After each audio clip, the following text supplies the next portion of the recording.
It's one of those days, says Graham Coxon, arriving flustered after the school run.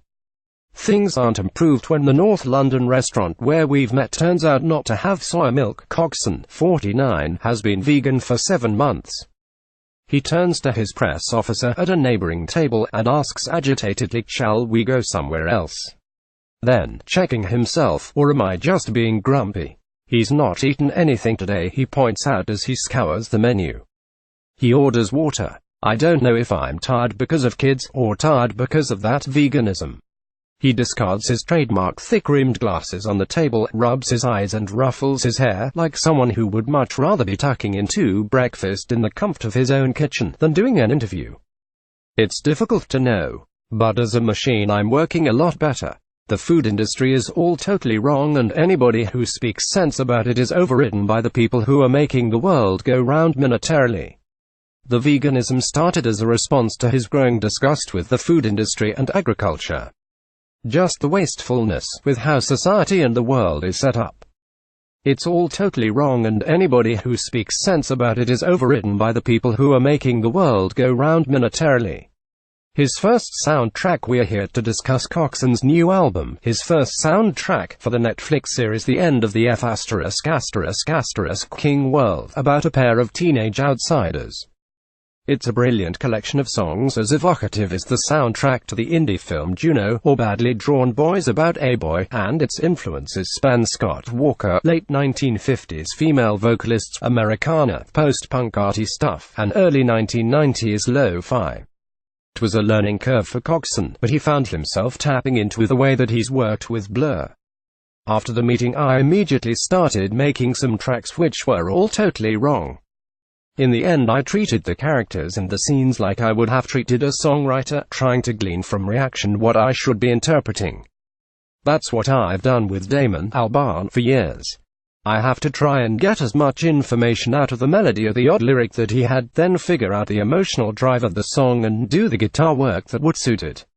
The soundtrack also captures Coxon's introverted character, although he claims this was unintentional. As Blur's guitarist, Coxon was always the quiet one, awkward in the spotlight. In My Room is, well, about being in your room, while Bus Stop with its line, walk a fine line, don't follow me, don't talk to me, conjures up a sense of wanting to be left alone. In My Room is totally autobiographical. I was in my room all the time working. My room is my favorite place. In My Room is totally autobiographical, he recalls. I was in my room all the time working. That makes it seem I was having a bad time, but I wasn't.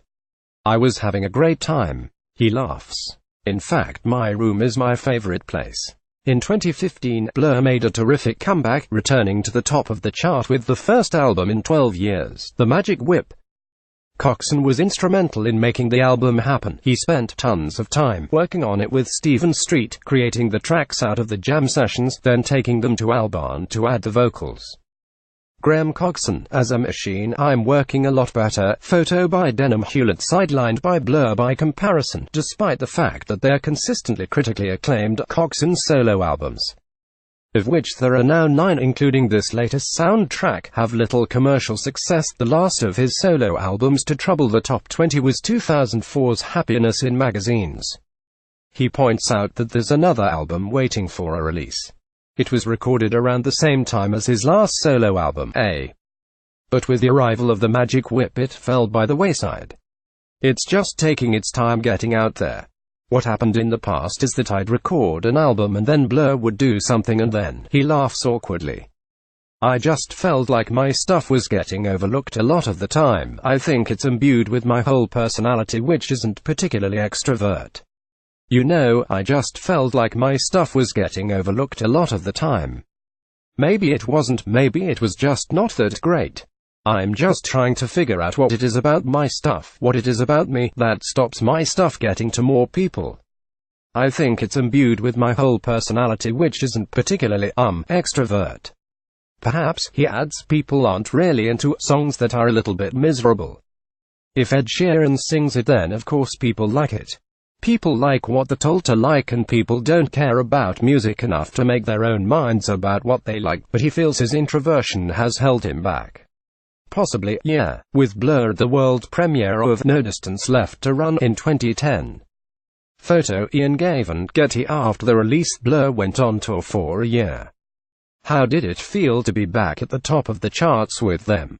It did make me happy because it was my part in making that record come out, so it was great when everyone was so positive about it. For me, it was about making some sort of amends to my group and for my part in things going slightly awry in the 1990s. Read more, how at the end of the F***ing world became a pop culture sensation. Blur singer Damon Albarn challenges Michael Gove at Brexit talk. From Skins to Scam, how teen dramas took over television. How did his experience compare to when Blur used to have number ones? I just allowed myself to enjoy it more. I never used to really allow myself to enjoy myself. I suppose I was a bit of a control freak and I wanted things to be a certain way. And a lot of external stuff would be affecting how an experience would be. Because you either had people around making things more difficult, or you had the press making things more difficult. The 1990s were just fraught. I just didn't enjoy it. And I always tell myself that I should have done. There would be a lot of do shit surrounding everything that got in the way. So if I look back to the 1990s, they were just fraught. I just didn't enjoy it. And I always tell myself that I should have done. Why didn't you just have a good time? That's when his battle with alcoholism peaked. When the band were set to record Think Tank in 2001, he booked himself into rehab, and shortly after, his band members decided he should go. I did try to have a good time, but the only way I could have a good time in the 1990s was to get really drunk. I did try to have a good time, but the only way I could have a good time in the 1990s was to get really drunk, and that was the only thing that got rid of the bullshit. And then when you sobered up, the bullshit was twice as big, so it was just difficult. The future of Blur is for the big question of whether there's another Blur album to come. Fans shouldn't hold their breath. I think that it was a good punctuation in the story of Blur. Whether it was the last full stop, no, I don't know. No, he laughs awkwardly. I really don't know why there would be.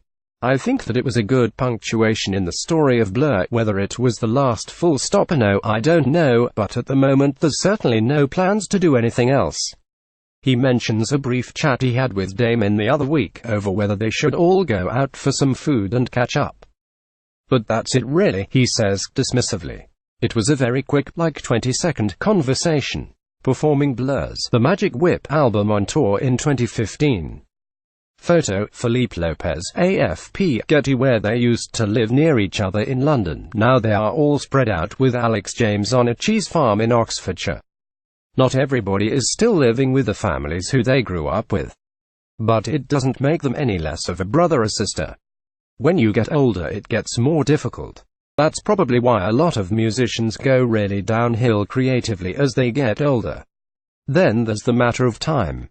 He struggles to find time for the artwork that's been such an important part of his creative output. He designed the cover art for all his solo albums as well as Blur's 13.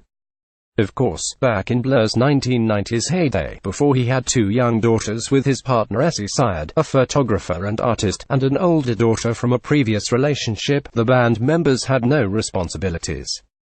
When you get older, it gets more difficult. Time gets less to do those things, so that's probably why a lot of musicians go really downhill creatively as they get older.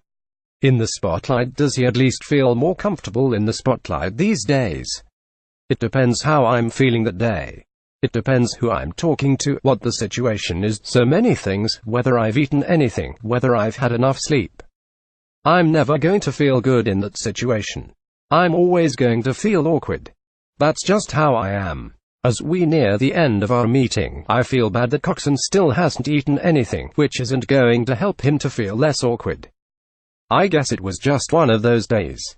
Graham Coxon's soundtrack, The End of the F***ing World, is out now on vinyl and digital release. Read more. The Breeders interview. It took me a while to realize, oh, I'm just getting re-addicted to Hero and the best new TV and films on Netflix in April, plus everything else. Alexandra Burke interview. I didn't know how to react on TV.